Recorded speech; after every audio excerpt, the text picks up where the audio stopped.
نحمده ونصلي على رسوله الكريم اما بعد فاعوذ باللہ من الشیطان الرجیم بسم اللہ الرحمن الرحیم۔ میرے چینل کے محترم ناظرین کرام، السلام علیکم ورحمۃ اللہ وبرکاتہ۔ میرے دوستوں، بھائیوں اور بزرگوں، جیسے کہ پچھلی ویڈیو میں ہم نے نماز کے اندر فرائض اور واجبات کا ذکر کیا، تو اب ہم آگے نماز میں ان چیزوں کا ذکر کرتے ہیں جس سے نماز بالکل فاسد ہو جاتی ہے۔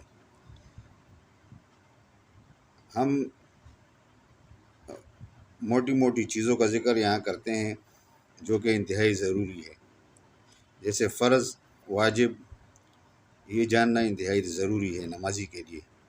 اس طرح ان چیزوں کا بھی جاننا نمازی کے لیے ضروری ہے جس سے نماز فاسد ہو جاتی ہے، کیونکہ ہم پھر آگے جائیں گے اور قاعدے کی طرف اور پھر قرآن کریم کی تلاوت کی طرف، تو اس لیے ہم نماز کا ذکر اس لیے ضروری سمجھتے ہیں کہ نماز اسلام کا ایک بنیادی رکن ہے جس کا بار بار اللہ رب العزت نے قرآن کریم میں قائم کرنے کا ارشاد فرمایا ہے، اور نماز ایک ایسی عبادت ہے جس کو اللہ رب العزت نے اپنے نبی کریم صلی اللہ علیہ وسلم کو اپنے پاس بلا کر یہ تحفے کے طور پر دی ہے، تو اس کی بہت بڑی اہمیت ہے، اس لیے ہم اس کا ذکر ضروری سمجھتے ہیں۔ تو ان چیزوں کا جاننا بھی ضروری ہے جس سے نماز فاسد ہو جاتی ہے، تاکہ ہم نماز پڑھیں تو ہمیں یہ پتہ ہو کہ ہمیں کون سا کام کرنا ہے اور کون سا کام نہیں کرنا۔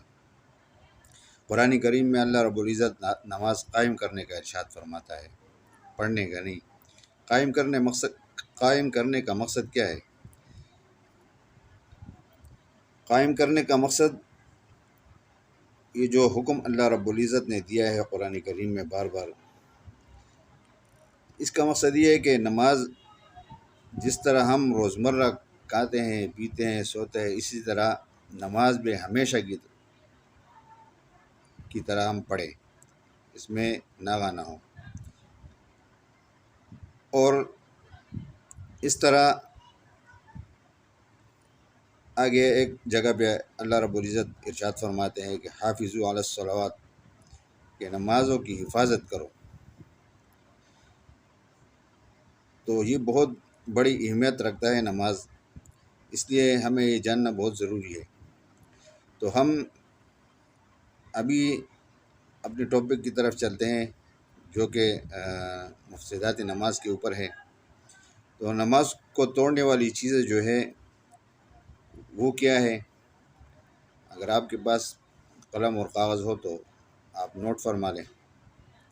اس میں نمبر 1، پہلی بات تو یہ ہے کہ نماز میں بات کرنا، چاہے بھول کر ہو یا قصدن ہو، اس سے نماز فاسد ہو جاتی ہے۔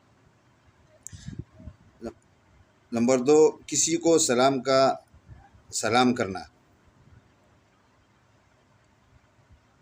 نمبر 4، سلام کا جواب اپنی زبان سے دینا،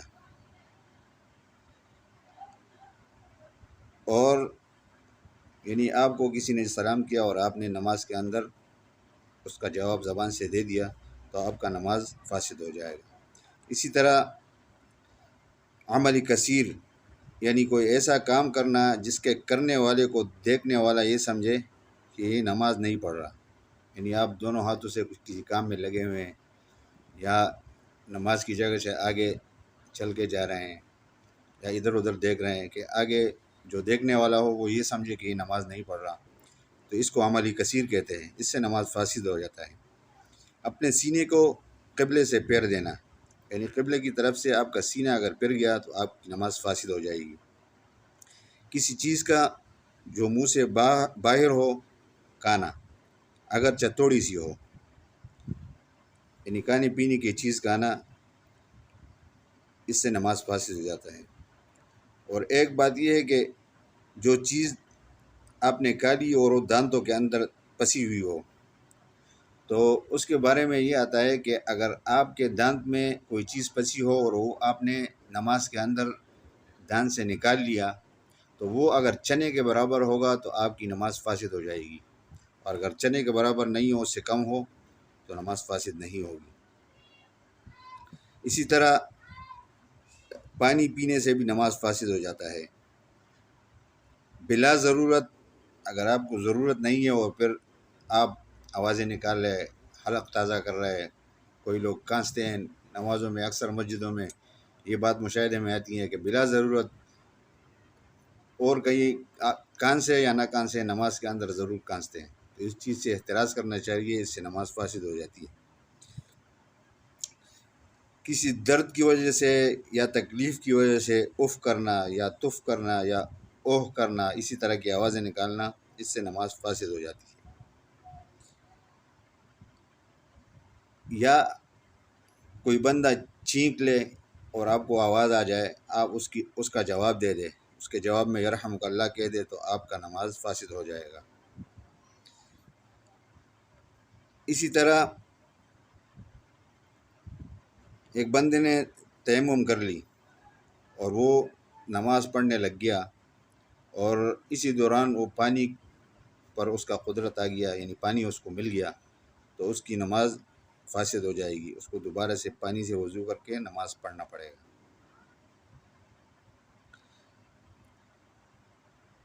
اسی طرح ایک بندہ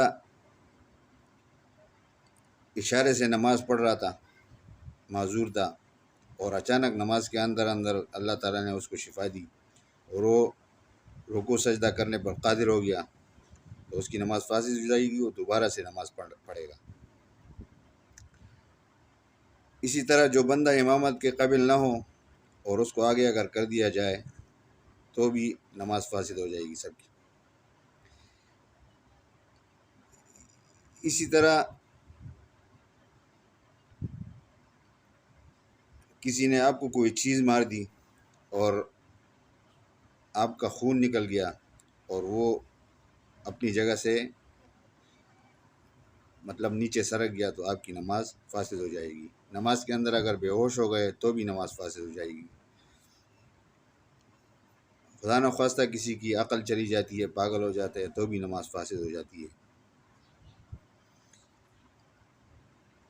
یہ سب نماز کی مفسدات ہے۔ اس کے علاوہ اور بھی بہت سارے تقریباً ہے کتابوں میں اس کا ذکر آتا ہے، لیکن یہ موٹے موٹے جو چند مفسدات نماز تھے جن کا روزمرہ مشاہدے میں آتا ہے، تو یہ ہم نے آپ کے ساتھ شیئر کر دی ہے۔ تو آپ حضرات سے گزارش ہے کہ اس کو اچھی طرح نوٹ کر لے اور کوشش کرے کہ ہماری نماز جو ہے وہ ان چیزوں سے پاک ہو۔ باقی نماز کی قسمیں ہیں، تقریباً 4 قسم کی نماز ہم پڑھتے ہیں، جس میں فرض، واجب، سنت اور نفل نماز ہے۔ تو فرض جو 5 وقتہ نماز ہے، اس کے اندر صبح فجر کی نماز میں 2 رکعت، ظہر میں 4 رکعت، عصر میں 4 رکعت، مغرب میں 3 رکعت، عشاء میں 4 رکعت۔ نفل نمازیں جو ہے اور سنت نمازیں، وہ فجر کے ساتھ جو 2 رکعتیں ہیں وہ سنت ہے، ظہر میں 4 پہلے 2 بعد میں، عصر میں نہیں ہے، مغرب میں نماز کے بعد 2 رکعتیں ہیں، عشاء میں جو ہے وہ 2 رکعت نماز کے بعد ہیں۔ تو یہ سنت نمازیں ہیں۔ کچھ نفل نمازیں ہیں، کچھ واجب ہیں، جیسے کہ وطر ہو گئے۔ اس کے علاوہ عید کی نماز یہ واجب ہے۔ تو وطر کے بارے میں ہم بات کریں گے، چونکہ یہ بڑی جو ہے نا ذمہ واری والی گفتگو ہوتی ہے، اور اس میں ویڈیو بھی کافی لمبی ہو جاتی ہے، تو اس لیے ہم تھوڑا تھوڑا کر کے بتاتے ہیں، کیونکہ زیادہ تر لوگوں کے پاس ٹائم نہیں ہوتا اور وہ لمبی ویڈیو نہیں دیکھتے ہیں، تو اس لیے ہم اپنی بات کا اختتام یہاں پر کرتے ہیں۔ انشاءاللہ تعالی اگلی ویڈیو میں ہم وطر کی نماز کے بارے میں بات کریں گے، اور اس کے اندر جو دعائے قنوت پڑھی جاتی ہے وہ آپ کے ساتھ شیئر کریں گے، تو وہ کس طرح پڑھا جاتا ہے۔ اگر کسی کی غلطی ہو اس میں تو ہم سنائیں گے، آپ سنیں گے، تو اگر آپ سنیں گے، غور سے سنیں گے، تو انشاءاللہ تعالی اللہ کی ذات سے امید ہے کہ اگر اس میں کوئی غلطی کوتاہی ہوگی تو وہ آپ اس کی نشاندہی کریں گے، اور آپ کا سبق اگر صحیح ہو گیا، کسی ایک بندے کا بھی اگر سبق صحیح ہو گیا اور اس کی نماز صحیح ہو گئی، تو ہمیں اللہ رب العزت کی ذات سے امید ہے کہ اللہ رب العزت ہمیں بھی اس میں پورا پورا اجر عطا کریں گے۔ تو ہم یہاں پر اپنی بات کا اختتام کرتے ہیں۔ اللہ رب العزت سے دعا ہے کہ اللہ رب العزت ہم سب کو اس پر، سب سے پہلے مجھے اور پھر آپ سب کو عمل کرنے کی توفیق عطا فرمائے۔ وآخر دعوانا ان الحمد للہ رب العالمین، والسلام علیکم ورحمۃ اللہ وبرکاتہ۔